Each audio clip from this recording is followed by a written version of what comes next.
La poutre, qui est encore apparente dans le plafond, mais qui ne sert plus à rien parce qu'elle a été renforcée par 2 IPN de part et d'autre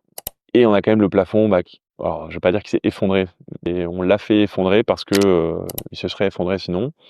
Donc là, il y a eu un dégât des eaux il y a quelques années, sur la douche qui était au-dessus de la poutre et c'était du lambris partout ici.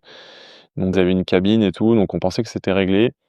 Il nous disait qu'il y avait pas de sujet et au final, je pense qu'on s'est un peu caché par le coup de cœur. On s'est dit: «C'est bon, c'est notre maison». On se dit: «Bon, le plancher, il est un peu plus bas de 2 centimètres, oh ça va». C'est une vieille maison, elle a plus de au moins 100 ans la maison, c'est une maison à l'ancienne et tout, c'est normal que ça vit. Ça a été un peu le truc que tu te caches, bah et puis en fait après, bah, j'ai enlevé un petit peu parce que je voulais être sûr et puis mais au final quand je me suis aperçu de ça, bah, c'est ma casquette là, métier pro quoi, de conducteur de travaux qui s'est réveillée et voilà, il a fallu être très tranquille parce que là sinon on pourrait se mettre à pleurer pendant des semaines mais et puis comment on fait quoi? La solution non et donc tu fais venir les entrepreneurs plusieurs et puis paf et puis je pense que la semaine d'après, ben, il était mis quoi, enfin là pour le coup, je pense que les propriétaires, il y avait pas triché ou quoi, le lambris était vieux,